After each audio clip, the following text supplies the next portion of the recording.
Pupulsuhan po natin ang mga opinyon at pagtindig ng mga Pilipino patungkol po sa mga isyong panlipunan. Kaya po tayo ay tumindig, makailam at kumilos. Ito po ang #CourageOn. This is a community show produced by Rappler Civic Engagement Arm, Move PH. And of course, we spotlight the pressing issues in the Philippines and of course, the ways that we can take action on them together. Magandang hapon po. Ako po si Jules Giang, ang Head of Community ng Rappler, and welcome to episode 10. So aside po from Zoom, we are also streaming the show live on Rappler's YouTube, Facebook, and Twitter accounts. So para po sa makasamahan natin dito sa Zoom, you can go ahead and share the show via those social media accounts para po mas marami ang makapanood at makinig sa ating very interesting discussion this afternoon.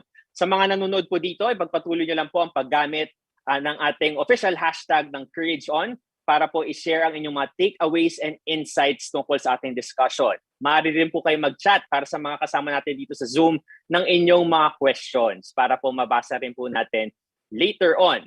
At syempre po, gusto rin po namin magamit ang opportunity na ito para po magpasalamat sa inyong lahat, sa mga sumusuporta rin po sa Rappler. Kaugnay po ito sa paggawad ng Nobel Peace Prize Award sa aming Rappler CEO na si Maria Ressa. Kasama dito si Novaya Gazeta Editor-in-Chief na si Dmitry Muratov para sa kanilang pagtatanggol sa kalayaan sa pamamahayag. Kung nais nyo po na mag-send ng inyong mga congratulatory messages, maaari po kayo mag-post ng inyong mga messages, video man yan o post or status or whatsoever. Gamitin nyo lamang ang hashtag Congrats Maria Ressa upang ma-monitor din po natin yan. Nitong nakaraang linggo ay inobserba naman po natin ang Human Rights Day na mas naging mahalaga pagkatapos po lumabas ang desisyon ng Korte Suprema patungkol sa anti-terror law. Dahil sa kabila pa rin po ng matinding oposisyon sa batas na ito, mostly na-uphold pa rin ng Supreme Court ang anti-terror law. At tinatawag itong constitutional. Kaya kahit po na may dalawa na na-void na bahagi ng naturang batas, nananatili pa rin mapanganib ito para sa ating lahat. Isa po sa mga kinakatakutan ng ilan sa ating mga kakamping mga aktivista, mga abogado at ibang mga Pilipino na hindi sang-ayon dito sa batas na ito ay maaaring magamit ang mga dangerous provisions para ma-target ang oposisyon at mga dissenters at gayon na rin yung iba't ibang mga grupo. Dahil kumbaga parang nadi-demonize ang mga dissenters at mga journalists sa naturang batas. At ang mas nakakatakot pa po dito, ngayon ay palapit na po yung eleksyon, At laganap pa rin ang pagbabanta sa press freedom at gayon na rin ang pagkalat ng disinformation sa social media. So ito po yung mga iba't ibang mga topics na itatahi-tahi natin sa pag-uusap natin ngayong hapon. Kasi napakalaki po ng epekto ng pagbabanta ng press freedom, hindi lamang para sa mga media practitioners tulad namin, kundi maging sa lahat ng mga kababayan nating mga Pilipino. Kaya yan po ang pinaka-focus natin sa hapon na ito. Okay? Kaya naman po, pag-uusapan natin lahat yan sa community show. Ngayong araw, meron tayong mga panelists na makakatulong sa atin na himayin at magbigay liwanag patungkol sa topic na ito. Pero bago po ang lahat, meron po tayong video na mapapanood tungkol sa importanteng tungkulin naman ng social media platforms upang maprotektahan kayo namang mga users. Sa video po na ito, makikita natin na may ban na on political ads ang Google. Okay ito sa reputation laundering at yung pataasan ng ihi ng iba't ibang mga platforms. Pero ang tanong dito, paano naman para sa disinformation? Kaya para sa iba pang mga detalye, panoorin po natin ang video na ito.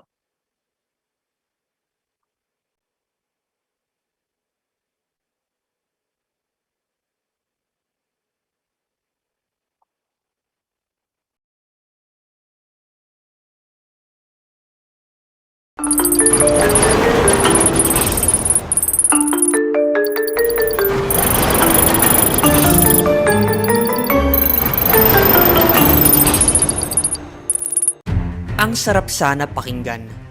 May ban na on political ads ang Google. Sabi ng Google, hindi nito papayagan ang political advertising sa pamamagitan ng Google Ads, Display at Video 360. Pati na raw sa mga shopping platform na maglalagay ng ads sa Google, YouTube at properties ng partners nito. Natuwa ang COMELEC, natuwa ang election watchdog kontra Daya. Pero sapat ba ito? It's more symbolic rather than creating an impact. Okay ito sa reputation laundering at pataasan ng ihi ng platforms. Sa totoo lang, lahat naman ng pagsusumikap, kahit symbolic, winner pag ihahambing sa Facebook na puro kuda. Pero ang siste, ang ban ng Google ay mangyayari lang sa panahon ng election period mula February 8, 2022 hanggang May 9, 2022. Sabi ni Alvia, nagsimula ng mag-frontload sa election spending sa advertising ang mga politiko. Panahon ng pumiling muli. Ang dapat piliin, walang bahid ng korupsyon. Ang Nobyembre, Desyembre at Enero ang tunay na campaign period kung pagbabatayan ang election spending. Ngayon, ibinubuhos ang pera sa ads, lalo na sa online. Sabi naman ni Jay Bautista ng media monitoring and analytics company na Kantar, maraming paraan para ikutan ang balakid na ito ng Google. Halimbawa, gumawa na lahat ng YouTube channels para ilako ang mga video ng mga kandidato. Yan ang konteksto ng pagmamagandang loob ng Google. Sorry, pero bitin. At wala pa riyan ang Facebook. Ayon kay Bautista, 50% ng maagang pangangampanya ay nangyayari sa Facebook. Sabi pa niya, kung walang malawakang panawagan o backlash, tingin niya maghihintay at magmamasid lang ang Facebook. Ayon na mismo sa whistleblower ng Facebook na si Francis Haugen, nagtengang kawali ang Facebook sa harap ng ebidensyang nakakasama sa mga bata at nakakapagpalala ng pagkakabiyak-biyak sa lipunan ang produkto nito. Kikilos ba ang Facebook laban sa masamang content tungkol sa eleksyon? Sana. Ang katotohanan, winasak na ng Facebook ang maraming demokrasya sa buong mundo. Sabi mismo ni Haugen, ang bullying at hate speech ay pasok pa rin sa meaningful social interaction o MSI. Wala tayong dapat ikatuwa sa hakbang ng Google na tinimbang nga ngunit kulang. Talamak pa rin ang disinformation sa YouTube. Walang habas pa rin ang harmful content sa Instagram at Facebook. Nadagdag pa ang TikTok na mukhang pinaghaharian na rin ng disinformation tulad ng revisionism sa kasaysayan ng Pilipinas. Abay, tanungin nyo lang ang politikong magbabalik daw ng golden age sa Pilipinas ala Camelot. Number 1 siya ngayon sa ratings at kalakhan niyan ay itinulak ng bayarang keyboard army sa Facebook at TikTok. In the end, it's all about profit. Disinformation wasteland pa rin ang online landscape natin. Sana, they put their money where their mouths are. Dapat managot ang mga platform sa disinformation na nilikha nila, lalo na ngayong eleksyon. Dapat silang managot sa pagwasak sa demokrasya at pagsira sa katinuan ng ating mga kabataan.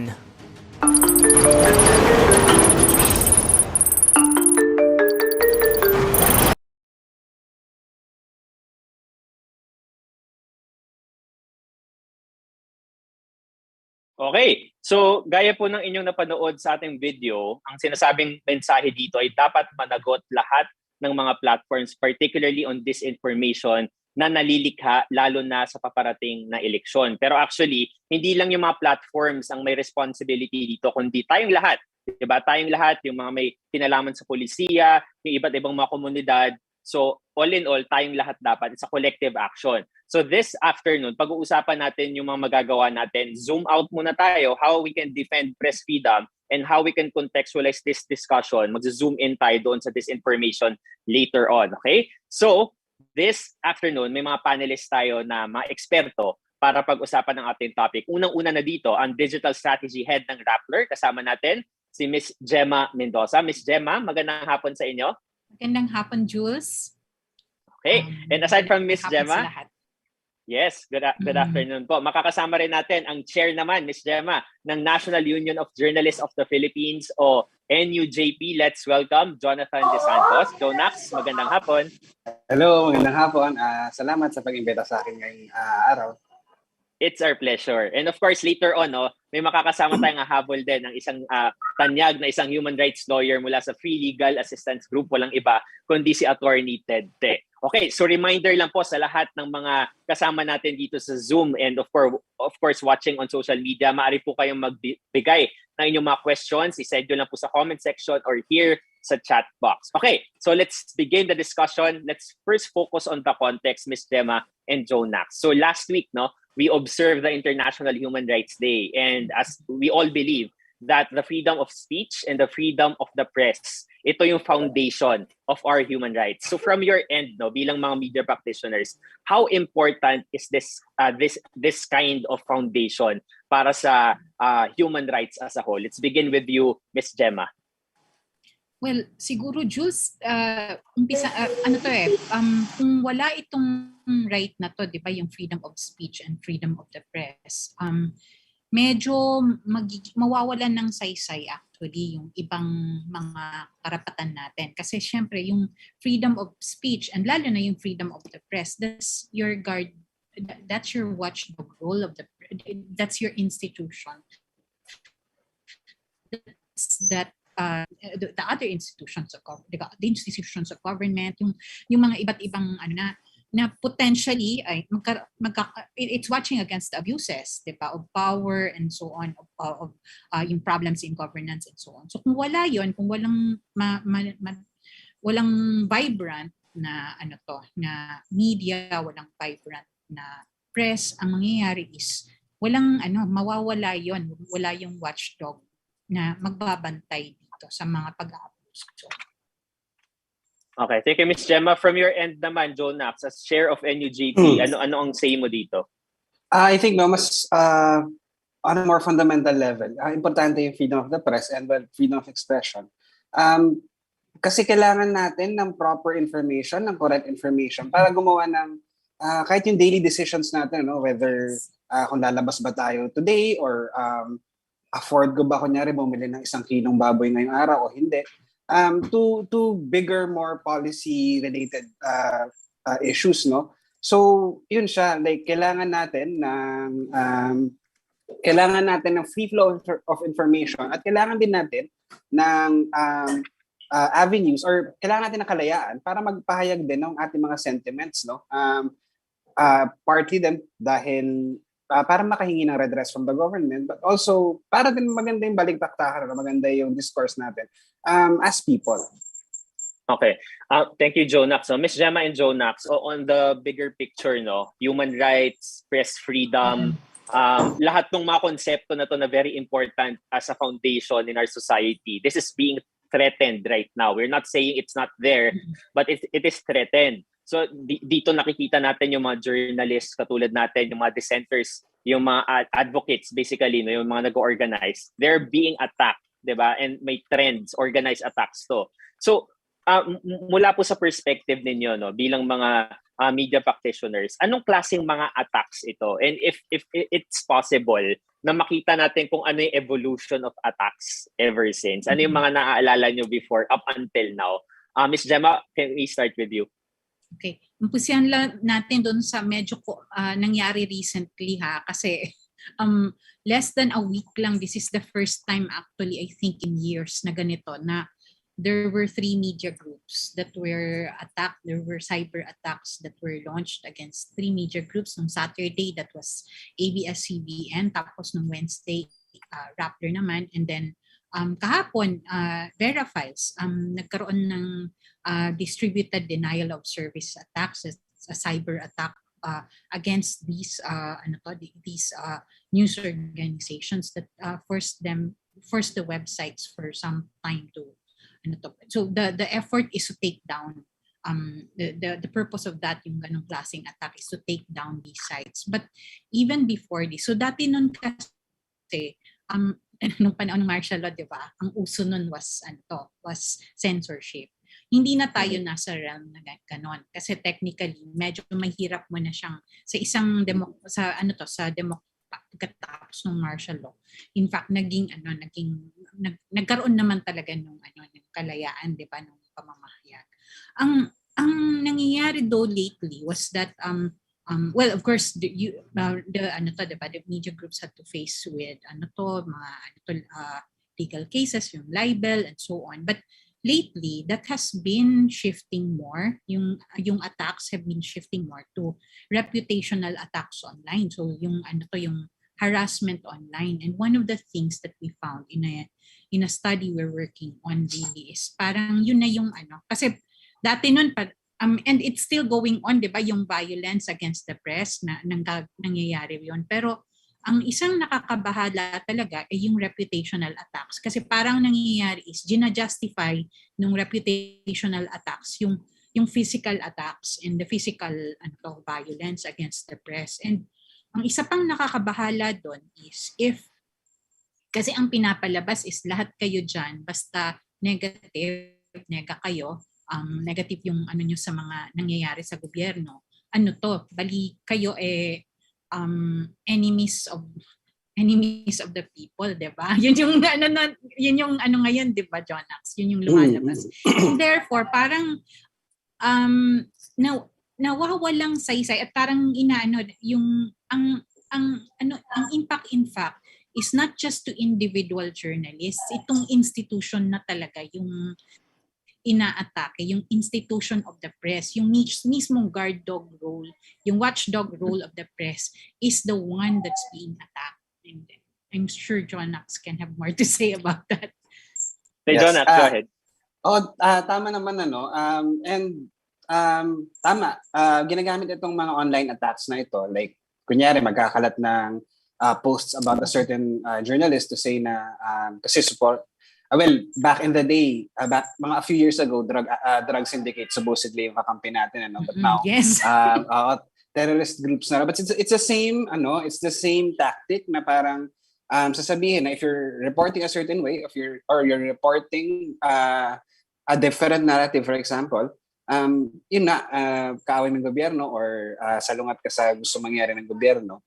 And unfortunately, bukod dun sa reputation, I think may effect din siya sa atin as journalists na may tendency rin to iwas na lang tayo, huwag na lang tayong parang let's not get in their crosshairs dahil I've seen colleagues din na na-target and grabe rin talaga yung effect sa kanila, no? And yun nga, bukod dun sa reputation mo, na siya, it does justify yung attacks nga na ganito. It does justify, for example, arrests or kunyari, may surveillance na naganap. They can say na, kita nyo, tama yung sinasabi namin. And increasingly din, medyo nasa realm of absurd na tong labeling nila. Kasi halos anyone na lang, like a TV station can be linked to the NPA, ganyan. Kahit hindi na nga, kahit wala ng justification, they just say it. Okay. I want to limit our discussion, yung scope ng discussion natin at least for the past 6 years. Kasi dito nagkaroon ng matitinding reputational attacks. I think it was 2016, 2017, presidential appointee, 'di ba, was branding the press as prostitutes, 'di ba? Yung mga fake news, mga bayaran. Tapos noon, pero before doing that, they were able to establish muna their parang their structure, 'di ba?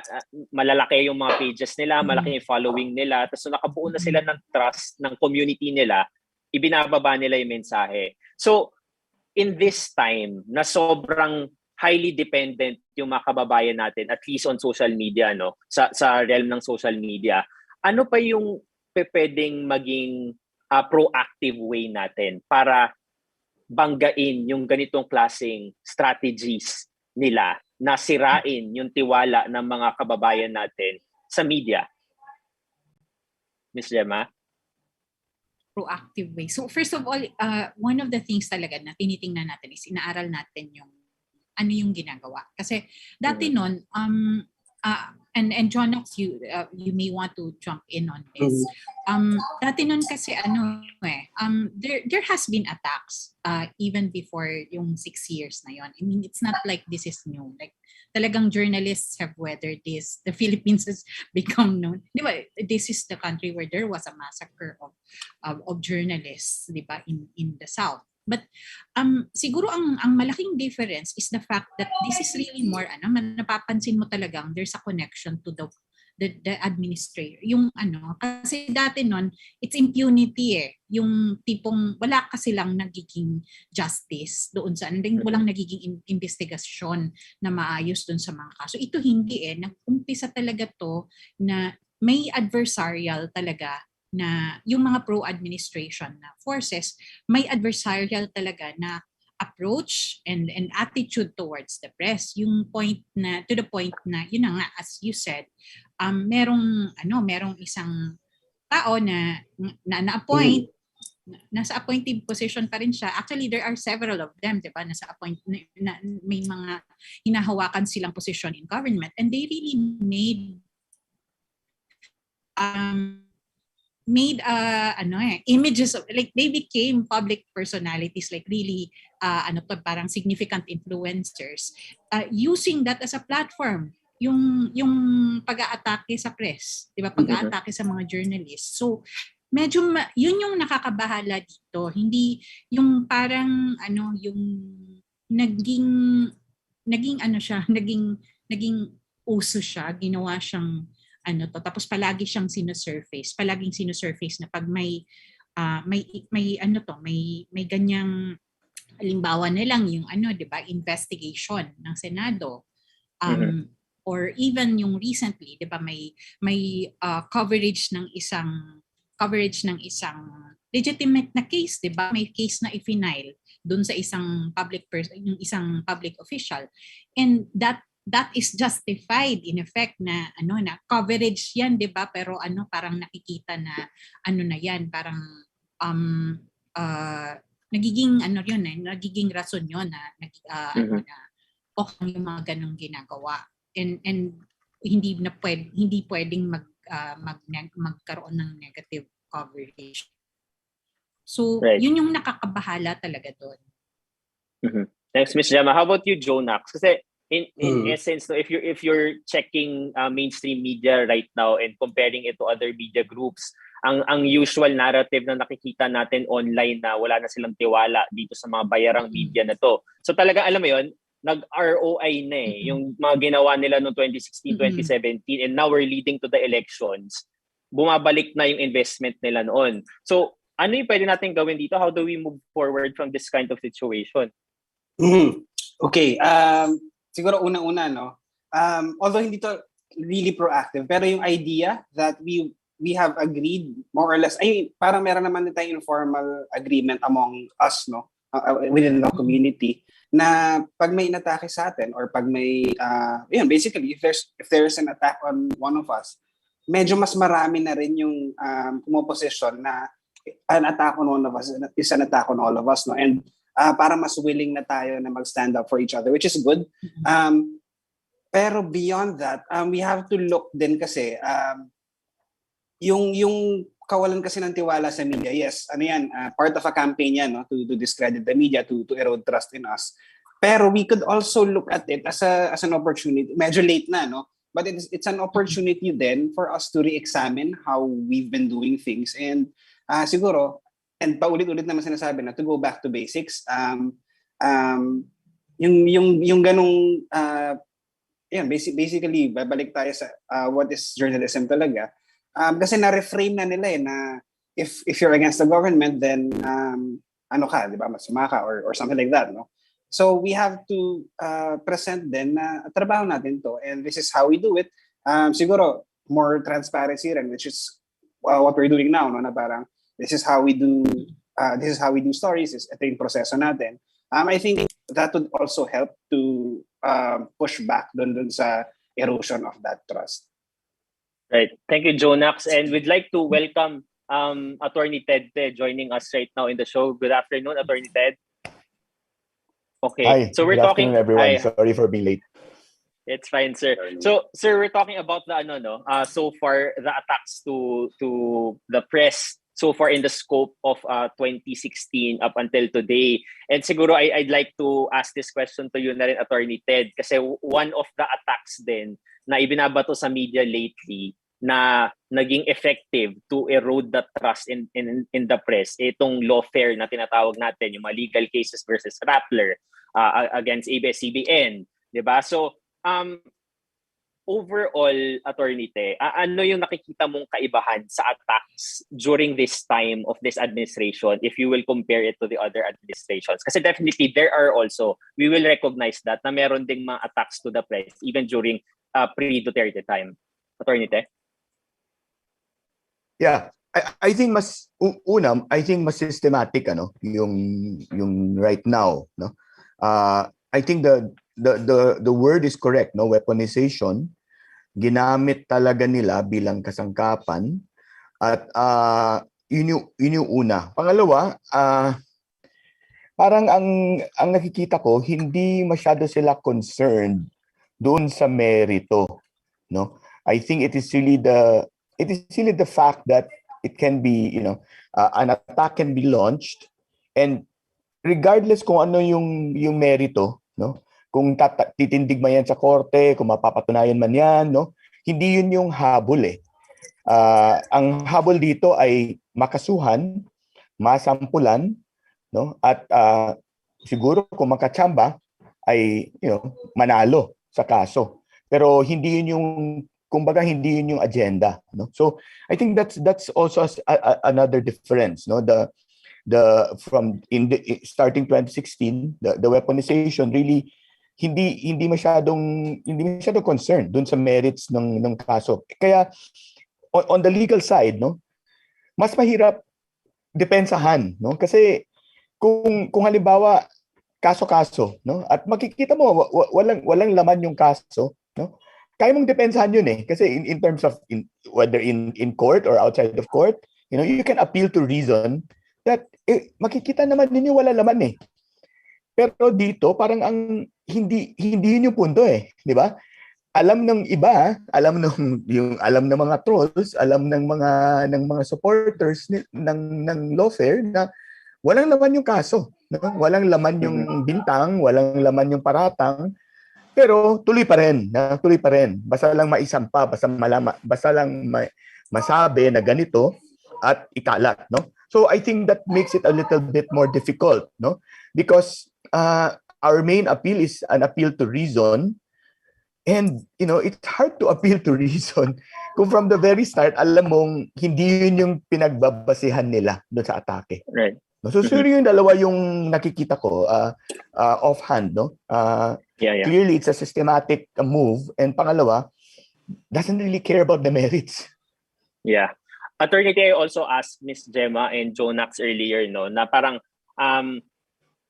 there are times na reactionary tayo doon sa mga nangyaring attacks, 'di ba? Yung mga cases na fina-file natin, but on the bigger picture overall, no, parang paano natin pwedeng mas gawing proactive ito na para maiwasan na kapag may dumating ng ganitong atake, naka-ready agad yung community, legal side man yan or yung community of journalists. Ano yung parang strategic way para mas maging effective yung pag-respond natin sa attacks na ganito?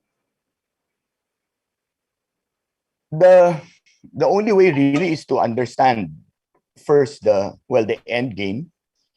Kasi doon mo lang malalaman, 'di ba? I mean, siguro narinig naman natin yung the management principle, start with the end in mind, 'di ba? Begin with the end in mind. If you know the end, if you know the purpose, if you know the target, the ultimate objective, then it might be easier to anticipate the strategy, the plan, the steps, as part of the strategy. Pero kung hindi malinaw yung agenda, hindi malinaw yung objective, hindi malinaw yung end, no, it becomes harder to anticipate, no? Kasi it could be anything at all, no? It could be anything at all. So siguro yung una, try to see where this will go, no? So part of it siguro, konting agenda setting, may konting element of speculation kung saan kaya ito papunta, no? Pino-project kung saan kaya ito pwedeng dalhin, no? Yung pangalawa, capacitation, no? Capacity building. I know it's a overused term, but a lot of it we really need to retool, no? A lot of things. Marami nagbago in terms of strategies na ginagamit. Many of us siguro did not think na aabot ng ganito kagrabe yung pwedeng gawin, no? Kumbaga, the envelope has not just been pushed, it has really been torn apart, no? So, ang hirap lumaban, ang hirap mag-anticipate kung yung iniisip natin na paradigm ay hindi na yun yung paradigm, di ba? We never thought that, for example, a senator could be detained on Trump-up charges. Maria Rappler could be brought up on all of these charges, for example. Hindi maisip yun eh, pero now it has been done. And so Mhm. the next question to prepare is how much further will this go, no? So one of the things that kami mga lawyers, no, who deal with these cases, what we usually say, no, is we prepare for the worst, we hope for the best, right? Because the only way that you can hope for the best to happen is you prepare for the worst. So kasama dun anticipation, kasama dun capacity building, kasama dun training, retooling, no? Kasama dun konting imagination kung saan kaya to pwedeng dalhin, no? Assessment of existing tools, existing strategies, and baka kailangan i-tweak ng konti, no? Even in terms of legal strategies, pinag-uusapan din namin yan kung paano namin best magawa, no, ma-retool in terms of addressing itong mga problema. Kumbaga hindi lang, I think I said this before, hindi lang yung puro file ka ng kaso, kasi baka that might be what they want, right, to tie you up in terms of cases, in which case ipit ka na, no? One very interesting thing that, for example, I was trying to remember kung sino nagsabi. I think it was Senator Risa Hontiveros who said it. When we were planning our petition doon sa anti-terror law, no, she was supposed to be one of the petitioners. And then she said, you know what, I think I'll just take my name off the list para kaya kong bumanat. Kasi pag nasa petitioners ako, hindi ako libre magsalita. Doon na lang ako sa labas para doon ako magsasalita. Kasi kung petitioner ako, marami ko hindi pwedeng gawin. So we said, okay, that's a good strategy. So may mga ganong klase, no, na posibleng ang iniisip ng mga lawyers minsan, una, file ka lang ng kaso, no? But may mga retooling na ganito na pwedeng makatulong. Okay. Thank you so much, Attorney Ten, no, for that input. I want to go back to Ms. Gemma.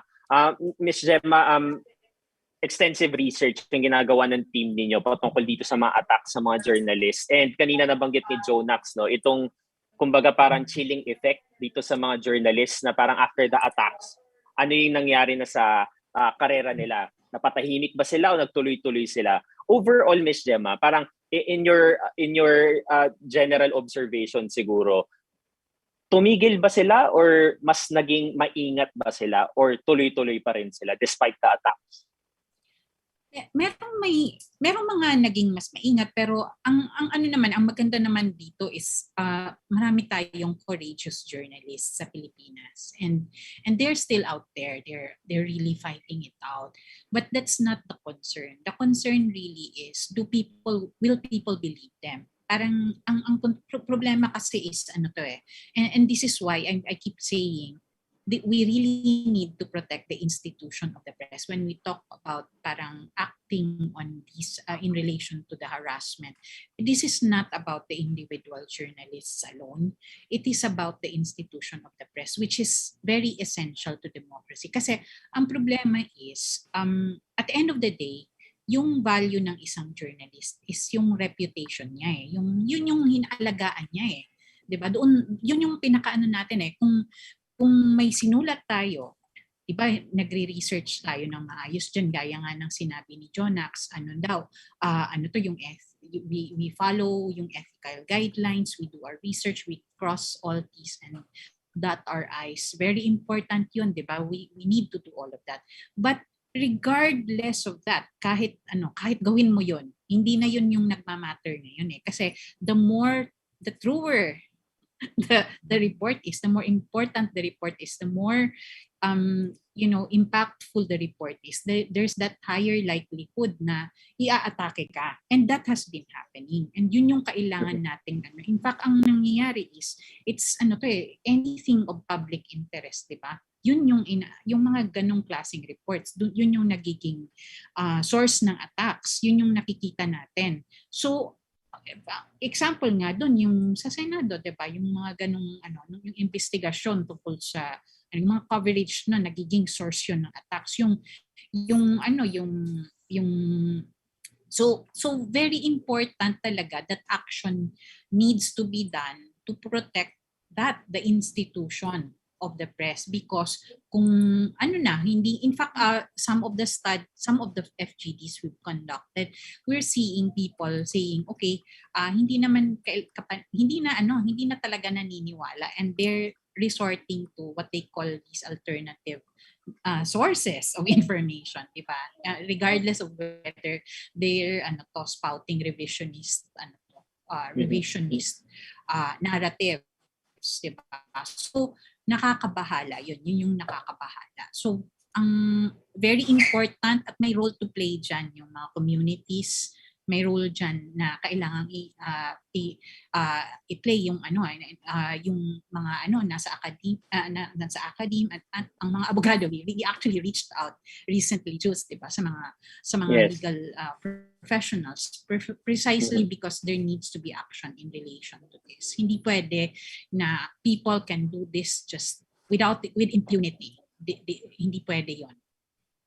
Right. Thank you so much, Miss Gemma. No, there's a good question actually in the Q&A here on Zoom, but I'd like to ask Jonax muna, no.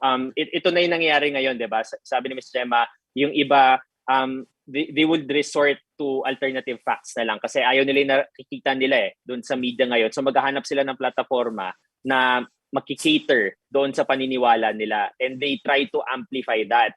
And Maria Ressa would always say, 'di ba, na before the journalists are the gatekeepers of truth, but right now parang wala na, hindi na tayo gatekeepers kasi parang anyone could already create news articles, 'di ba? Parang nagagawa na nila yung mga ginagawa natin, except of course for the verification, etc., and the journalism standard. So how do we parang remind people na wait lang, 'di ba? As an institution, ang media, ang press, ito yung tungkulin namin para sa lipunan. Bilang fourth estate, how can we lay personalize, 'di ba, that concept na tayo yung fourth estate, na ito yung tungkulin ng media sa isang demokrasya, sa isang lipunan? Mm-hmm. I think pa rin siya we do what we've been doing. I mean yung service na yon to the public, itutuloy pa rin natin. Kung kasi kung titingnan natin yung digital news report ng I think 2021, no? Tumaas naman yung trust sa atin a little bit, parang nag-rebound naman ng kaunti. And part of that kasi is yung nagkaroon ng pandemic and people were looking for reliable information. Bumaba yung trust nila sa social media as a news source dahil nga rin doon, no? Siguro partly din dahil nakita nila yung pagkalat ng ibang mga information na mali, ayun nga. Anyway, parang na-stress yung need for verified information. So we need to provide that information, ano? And so ganun pa rin siya. Siguro ang magbabago lang din would be konting pagbabago sa formats, but yung thrust and yung mission is still the same naman, I think, no? Although I agree din na itong problema to, hindi naman ito para lang sa ating journalists, no? Community yung kailangan humarap dito, and I am glad na may ganun ng initiatives to involve to go beyond the journalism community dahil konti lang din naman tayo at hindi natin to kaya na tayo lang. Thank you so much, Jonax, for that. Attorney Te, we have a question, no, from Ramon Almoneda here on Zoom. The question is, why can't the trolls be prevented to post fake news at the outset? What is the nearest best law against trolls? And is it possible to make a law which can prevent trolls from spreading fake news at the outset? Attorney? Okay. In the first place kasi, it depends kung saan nila ipopost, no? Kung mag-post sila social media, then well, that is a private channel basically. So ang problema doon is that kung legal recourse ang gagawin natin, una kailangan mo natin identify kung sino sila. Kung sino yung responsible dun sa pag-post. Kadalasan anonymous yan o nakatago sa avatar, diba? O nakatago sa pangalan na hindi naman sila. So most likely fake account, multiple fake accounts, no? So that's the first parang challenge, no? Pangalawa, kung halimbawa dahil kadalasan nga ginagawa nila to sa social media nila pinopost, no? Hindi rin pwedeng pumasok yung gobyerno, no? Kasi unang-una that would be the slippery slope that we always talk about, no? Kasi essentially, ang kabilang side kasi niyan censorship eh. Huwag ka mag-post, di ba? Tatanggalin namin lahat ng mga sinasabi nating fake news. So yun naman yung kabilang side, no? And that is a solution that really doesn't solve anything kasi it creates more problems. Kasi kung sabihin natin, pwede bang ipagbawal basta fake news, bawal ka mag-post, no? Kahit saan, at ang mag-i-enforce yan ay gobyerno, sandali, di ba? So para mo binigyan ng lisensya yung gobyerno na i-censor ka, no? Kasi hindi naman pwede mamili yung gobyerno kung ito ba ay troll, ito ba ay legitimate journalist, ito ba ay concerned citizen, no? So yun po yung mahirap na dun sa tanong na is it possible to make a law which prevent trolls from spreading fake news, no, at the outset.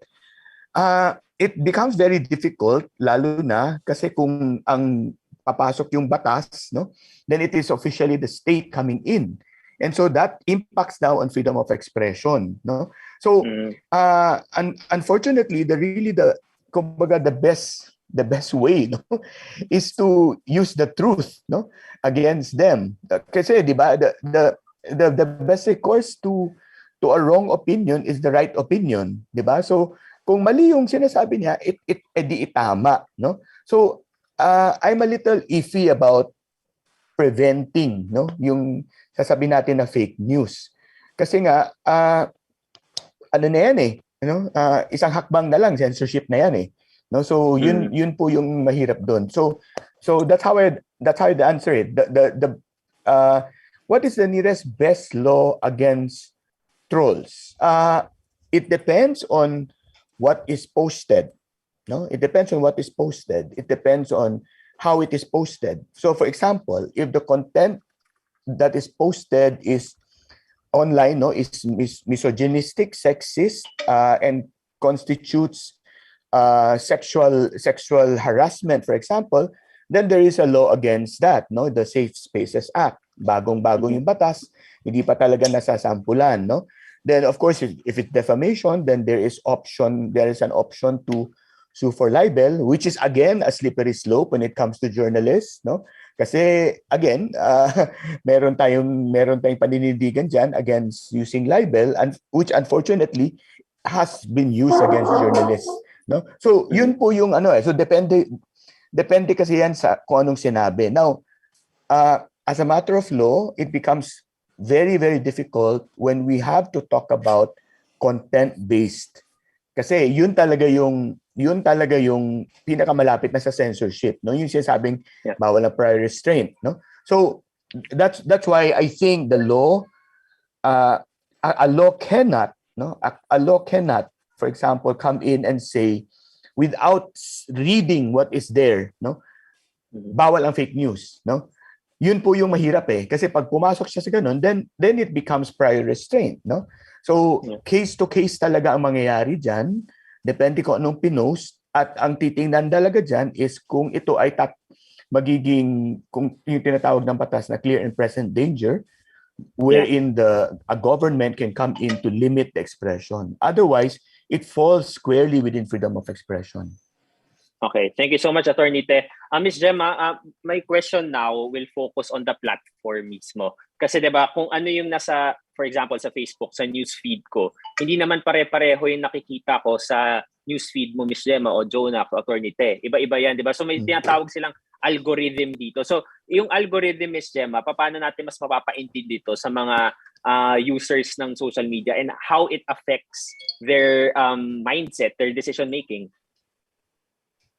So, i-explain ko siya from the context of a normal media organization, di ba? Kasi in the past, it's the media organization. So, it's the news organizations that were deciding, okay, what do you see? Ano yung nasa headline? Ano yung sa front page? Ano yung nasa inside pages? And so on. And ano yung, to begin with, hindi natin ilalagay dyan. Kasi di ba, hindi naman lahat ng sinasabi. So, you have freedom of expression. But the reality is before, there was parang may decision making yung mga different publications on what they publish, di ba? And when they make a decision on what they publish, that's based on parang judgment calls, di ba? May mga may mga sinusundang ano.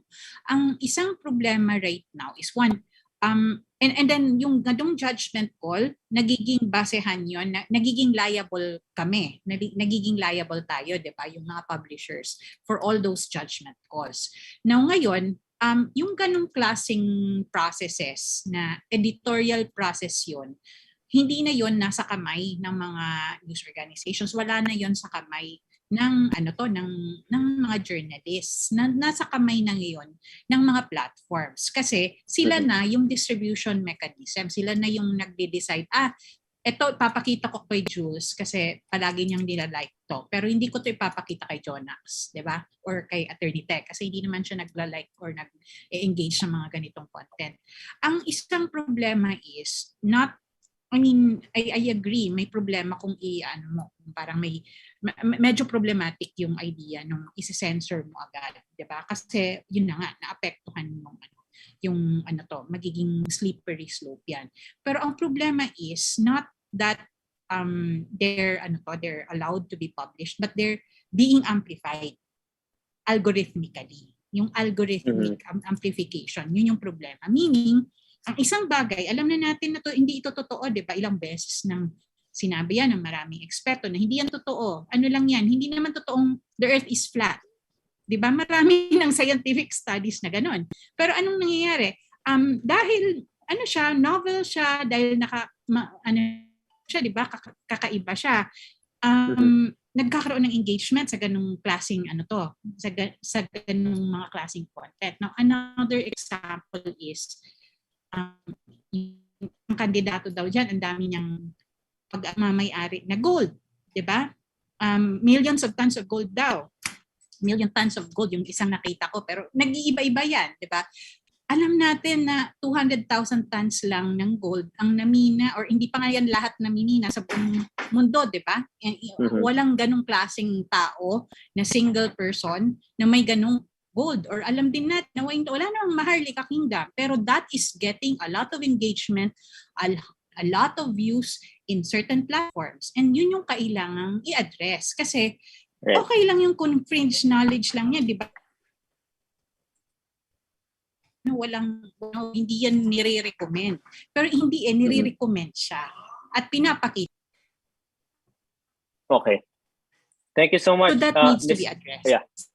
Okay. Thank you, Ms. Gemma. I want to end this portion before we wrap up with Jonax. Jonax, given the context of the problem that we have on the platforms right now, algorithm, yun yung nag-iiba-iba sa atin, kaya tayo nakukulong sa mga echo chambers natin. Akala natin ito yung katotohanan kasi ito yung nakikita natin sa screens natin. Yung pala, iba-iba yung nakikita ng ibang mga tao. So parang ito yung version of truth ko, yan yung version of truth niya. So dito papasok si Fourth Estate, si media. Diba? Paano natin, siguro, as we end this portion, Jonax, parang ikaw as chair of NUJP, parang how do you see media groups in the Philippines right now to push forward and banggain itong iba't ibang mga alternative facts na ipinagdidiwang sa platforms ngayon? Well, I would agree with Attorney Ted na yung truth talaga ang pambangga natin dyan. Pero at the same time, we could also consider, and we have been doing it, we've been engaging with platforms more para meron tayong kahit paano more input with them para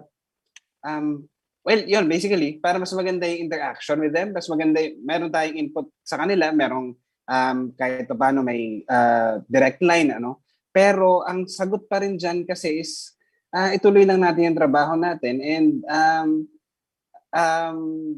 siguro reach more people dahil yun naman talaga this is what we signed up for. Hindi tayo nag-sign up for the attacks, of course. Hindi tayo nag-sign up for the harassment. But unfortunately, part na siya of it. And so yun, we push back by doing the job. And also, yun nga, I think ang biggest lesson natin from the past years is kailangan nga nating magsama-sama, magtulungan. And kasama na rin dun yung community, kasama na yung platforms. Although yeah, nakapanood ko yung video kanina and they do have to be held to account then. But I think may way to do that while also still not cutting ties. Hindi naman natin kayang gawin talaga yon. So yun, more engagement with everyone and among ourselves siguro. Napaka-Miss Alright. Universe nun, sorry, but yun talaga siya eh. Salamat, Jonax. Okay, so we need to wrap up this very meaningful discussion. I will rewatch this also later. Pero let's go here to your calls to action. I'll start with Attorney Ted here from the side of the legal practitioners from FLAG. Ano yung call to action nyo given the attacks to press freedom, given to different challenges and problems with the platforms right now, especially we are a few months away before the elections. Go ahead, Attorney. Yeah, thank you. Ako sa tingin ko, yung call pa rin talaga naman dito is to be consistent, no? To value press freedom, to value freedom of expression, to fight for it, and to make sure that any erosion of freedom of expression, freedom of the press, no, is not allowed. That being said, kasama doon yung katulad ng sinabi ko kanina, no, kasama na doon yung the way recognizing it, maybe tweaking the things that we need to do, and then also working together, no.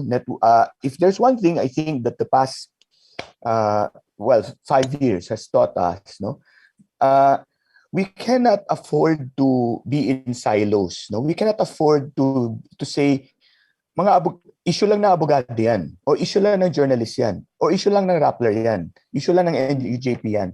Hindi na talaga kasi pare-pareho na tayo ng sinapit eh. And if there's anything that has shown that to us, it's really the pandemic eh. And the response, no, or the non-response to the pandemic, no, yun eh, no. So I think the call really to action is to say we need to recognize that we have similar problems, no.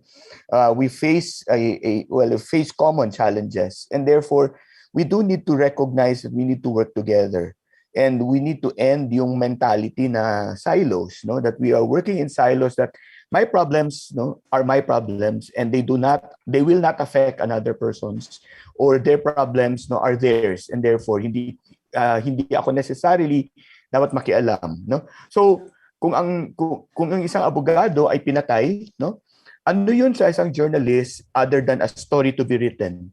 But kung ang isang abogado ay pinatay dahil sa trabaho niya, no, or di kaya dahil sa panawagan ng isang government official, ay maaari din mangyari sa isang journalist yun. At nakita natin yun, nangyari at nangyayari yun, both for journalists and lawyers, no, in this administration. And so I think we really should stop looking at our problems as merely our problems, no, our own specific problems. We really need to work together, network, compare best practices. If the best practices will work in our particular challenges, then do it. If not, then we think of new things, no. Crises like these are usually the best times to be imaginative and innovative, no, and inspired. So kailangan yun eh. Kailangan natin gawin yun.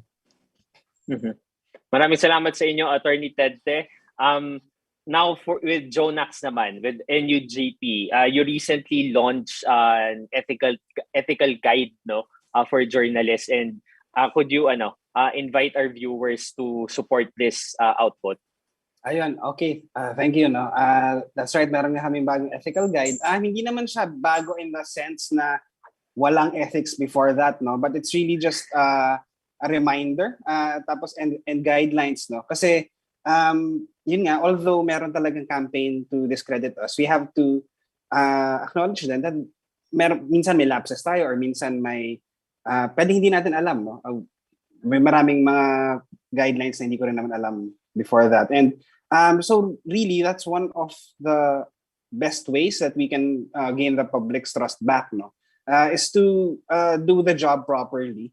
And ayun, it's parang ito yung pinaka ambag natin to the discourse, kasi yung bad practices, yun yung nagsistick often sa utak din ng public. So it's best really to avoid those, no. But also panawagan din sa lahat, no, kung isang way din to combat disinformation is to spread yung news na that you trust, no. So pinaglalaban natin yung press freedom, and one good way to support that is to support media that you trust or media that you believe in. So yun, share po natin yung mga storya, share natin yung mga reports. Yun, maraming salamat.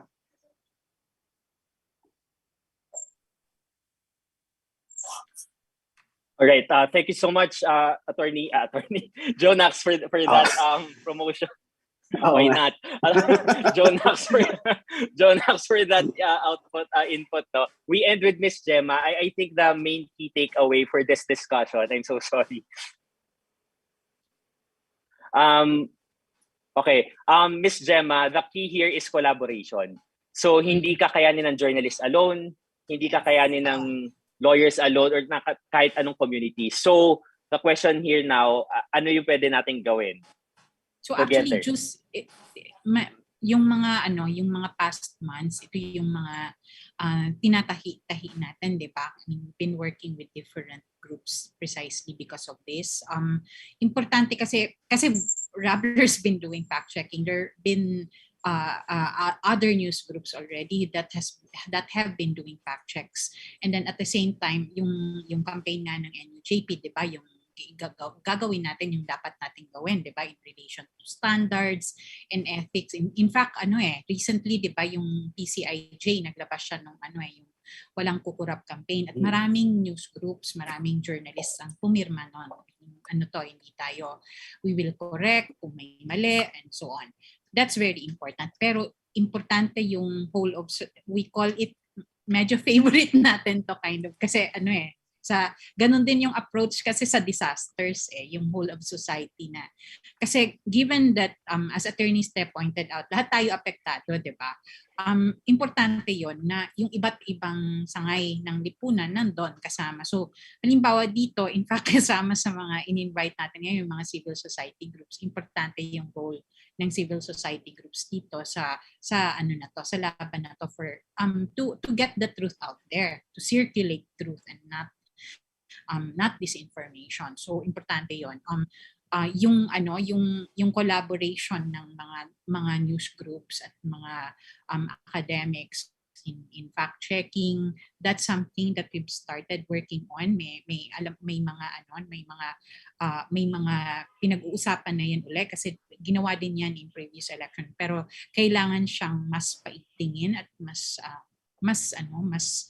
palakihin kasi medyo malaki yung problema. And then of course kailangan talaga ng protection. Kailangan talaga ng support from the other end of it, and yun kaya tayo nakikipag-usap na rin sa mga abogado kasi like recently, lalo na 'di ba yung very illustrative yung recent case ng yung lahat ng mga news groups na nag-cover ng isang event na supposedly regular news event lang yon kinasuhan.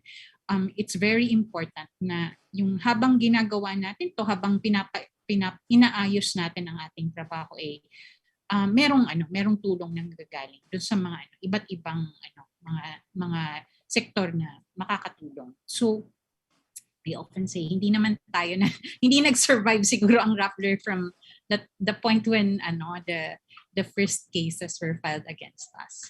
We wouldn't have survived without that kind of support. But we need more of that. The entire community of journalists need more of that. All right.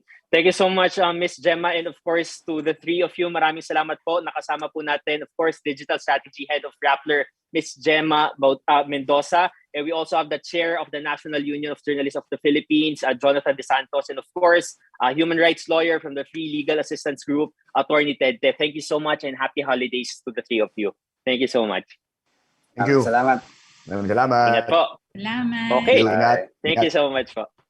All right. So on the main takeaway natin dito, it ends with collaboration. It starts and of course, it ends with collaboration. Lalo na hindi natin pwedeng ikulong lang yung sarili natin dun sa field natin. Magkakaugnay po tayong lahat. Kaya na sinabi ni Jonax kanina, no, an attack to one of us is an attack to all of us. Ganong klaseng mindset, di ba? A sense of community. So kung sa tingin nyo, hindi kayo naapektuhan ng issues pagdating sa press freedom or sa issues ng mga aktivista, siguro baka masyado tayong privilege lang doon sa comfort na meron tayo. Okay? So baka kailangan natin lumabas doon sa circle of comfort tayo and try to understand the plight of those being attacked at the moment. Alright? So maraming salamat po muli sa lahat ng ating mga naging guests at sa lahat ng mga nanood. Muli, ang community show po na ito ay isa po sa mga efforts ng #CourageOn Coalition. If you are interested to be part of our ongoing coalitions like Courage On, No Lockdown on Rights Coalition, and PH Vote Coalition, please email us at move.ph@rappler.com. Ayan po, naging makabuluhan po muli ang ating episode 10, our last episode for 2021. Thank you so much for supporting Courage On, and definitely for the next year, in a few weeks from now, tuloy-tuloy pa rin po ang ating show online. Okay, so dito na po nagtatapos ang ating community show for this year. Once again, this show is presented by Rapplers Move PH, and please don't forget, nasa taong bayan ang kapangyarihan, and we are stronger together. Kumibo at patuloy na magpakibo, kumilos at magpakilos. Ako po si Jules Giyang. Maraming salamat po. Tumindig, makailam, kumilos. This is Courage On.